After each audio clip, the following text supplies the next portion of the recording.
Morning সকলকে। আজকে আমাদের বাড়িতে গার্লিক গ্রেভি চিকেন রান্না হবে। তো তার জন্য আমরা বোনলেস চিকেনকে ভিনিগার দিয়ে ম্যারিনেট করে রেখেছিলাম এবং একটা থালার মধ্যে আমরা আদা কুচি, রসুন কুচি এবং লঙ্কা কুচি রেখে দিই। যে সসগুলো লাগবে সেগুলো হলো tomato sauce, red chilli sauce, green chilli sauce, soya sauce আর ব্ল্যাক পেপার। এগুলো দিয়ে আজকের গার্লিক গ্রেভি চিকেন রান্না হবে। এখন আমরা মাংসটার মধ্যে একটা একটা করে দুটো ডিম দিয়ে দিচ্ছি। এরপর আমরা দেব হচ্ছে আদা কুচি, অল্প করে রসুন কুচি যেটা আমাদের ছিল, ব্ল্যাক পেপার এবং সয়া সস। এইগুলো দিয়ে আমরা আগে প্রথমে মাংসটাকে ভালো করে মাখিয়ে নেব। এরপর আমরা কর্নফ্লাওয়ার দিয়ে ভালো করে মাংসটাকে মাখিয়ে 30 থেকে 45 মিনিট পর্যন্ত আবার মাংসটাকে ম্যারিনেট হতে দিয়ে দেব।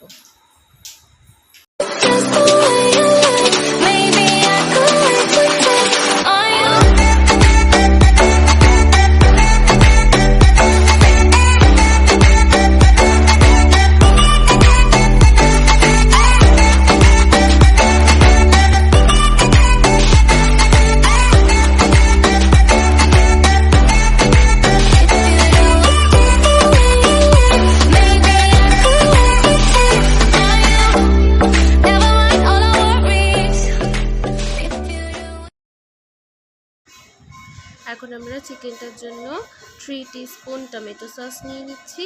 এরপর 2 টিস্পুন আমরা সয়া সস নিয়ে নেব। এরপর আমরা আবার 3 টিস্পুন রেড চিলি সস নিয়ে নেব এবং 2 টিস্পুন গ্রিন চিলি সস নিয়ে নেব। আপনারা আপনাদের স্বাদের মতো সসের পরিমাণটা ঠিক করে নিতে পারেন এবং সসটাকে ভালো করে মিশিয়ে আমরা সামান্য চিনি দিয়ে দেব এবং সসটাকে সাইডে রেখে দেব। এবং আমাদের ম্যারিনেট করা চিকেনটা ভালো করে ম্যারিনেট হয়ে গেছে 30 মিনিটসের জন্য। এরপর আপনাদের দেখানো হবে আমরা কীভাবে একটা ব্যাচ ভালো করে ভেজে নিচ্ছি। কড়াইটা গরম হয়ে গেছে, এখন আমরা এটার মধ্যে তেল দিয়ে চিকেনগুলোকে ভেজে নেব। তেল গরম হয়ে গেছে, এখন আমরা মাংসগুলোকে ছেড়ে দেব।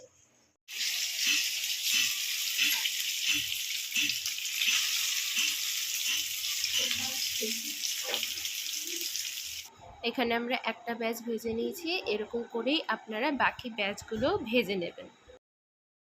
এই দেখুন আমাদের খুব সুন্দর করে মাংসগুলো ভাজা হয়ে গেছে। এরপর আমরা কড়াইয়ে তেল দিয়ে দেব। তেল দিয়ে তেলটা গরম হয়ে গেলে আমরা ওটার মধ্যে 3টে শুকনো লঙ্কা দিয়ে দেবো, 3 থেকে 5টা। এরপর আমরা পড়ে থাকা রসুন কুচিগুলো দিয়ে দেব। দিয়ে রসুন কুচিগুলোকে আমরা শুকনো লঙ্কার সাথে কড়াইতে ভালো করে নাড়িয়ে নেব। এরপর ভালো করে নাড়ানো হয়ে গেলে আমরা এটার মধ্যে দিয়ে দেব আমাদের কুচানো লঙ্কাগুলো এবং ওটাকে আরেকবার ভালো করে নাড়িয়ে নেব। নাড়ানো হয়ে গেলে আমরা দিয়ে দেব ওটার মধ্যে আমাদের করে রাখা সসের ব্যাটারটা ওটার মধ্যে দিয়ে আমরা আবার একটু ওটার মধ্যে জল মিশিয়ে দেব, যেহেতু বাটির মধ্যে কিছুটা লেগেছিল।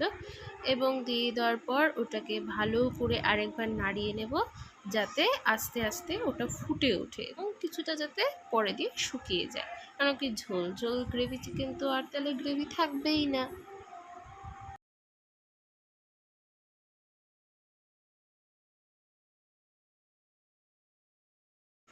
আমরা ব্যাটারটার মধ্যে এবার চিকেনগুলো দিয়ে দিয়েছি। চিকেনগুলো দিয়ে এবার আমরা ভালো করে নাড়িয়ে নেব।